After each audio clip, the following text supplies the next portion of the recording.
എട്ടാം ശമ്പള കമ്മീഷൻ ശുപാർശകൾക്കായി പ്രതീക്ഷയോടെ കാത്തിരിക്കുകയാണ് 1.12 കോടിയോളം വരുന്ന കേന്ദ്ര സർക്കാർ ജീവനക്കാരും പെൻഷൻകാരും.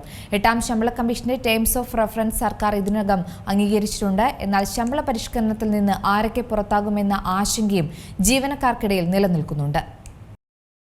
എട്ടാം ശമ്പള കമ്മീഷൻ ശുപാർശകൾക്കായി പ്രതീക്ഷയോടെയാണ് ജീവനക്കാർ കാത്തിരിക്കുന്നത്. എട്ടാം ശമ്പള കമ്മീഷന്റെ ടേംസ് ഓഫ് റെഫറൻസ് സർക്കാർ ഇതിനോടകം തന്നെ അംഗീകരിച്ചിട്ടുമുണ്ട്. 18 മാസത്തിനുള്ളിലാണ് കമ്മീഷൻ ശുപാർശകൾ സമർപ്പിക്കുക. 2028 ആദ്യത്തോടെ ഉത്തരവുകൾ നടപ്പാക്കിയേക്കുമെന്നാണ് സൂചന.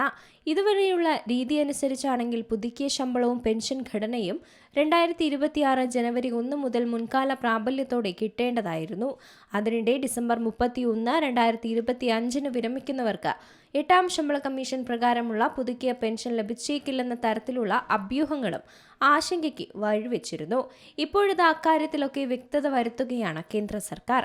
പെൻഷൻ മാറ്റങ്ങൾ 2021 കേന്ദ്ര സിവിൽ സർവീസ് ചട്ടങ്ങൾ, 2023 സാധാരണ പെൻഷൻ ചട്ടങ്ങൾ എന്നിവ ഉൾപ്പെടെയുള്ള നിലവിലുള്ള നിയമങ്ങളും ഔദ്യോഗിക ഉത്തരവുകളും അനുസരിച്ച് മാത്രമേ നടപ്പാക്കുകയുള്ളൂ എന്നാണ് ധനമന്ത്രാലയം അറിയിച്ചത്.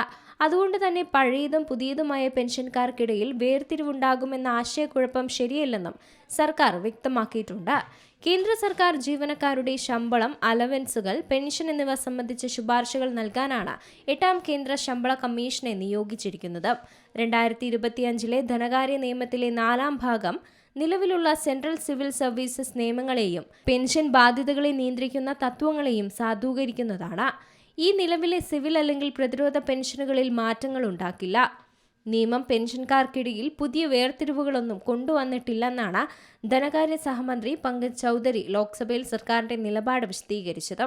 ഇതിനിടെ എട്ടാം ശമ്പള കമ്മീഷന് വേണ്ടി പ്രത്യേകം വെബ്സൈറ്റും സർക്കാർ ആരംഭിച്ചിട്ടുണ്ട്. കേന്ദ്ര ജീവനക്കാർ, പെൻഷൻകാർ, മന്ത്രാലയങ്ങൾ, വകുപ്പുകൾ, ബന്ധപ്പെട്ട ഗ്രൂപ്പുകൾ എന്നിവർക്ക് ഈ വെബ്സൈറ്റിൽ മാർച്ച് 16 വരെ തങ്ങളുടെ നിർദ്ദേശങ്ങൾ സമർപ്പിക്കാനും സാധിക്കും. News desk, C Malayalam news. ഏറ്റവും പുതിയ വാർത്തകളും വിശേഷങ്ങളും വിരൽത്തുമ്പിലറിയാൻ സി മലയാളം ന്യൂസ് എല്ലാ ഡിജിറ്റൽ പ്ലാറ്റ്ഫോമുകളിലും ലഭ്യം.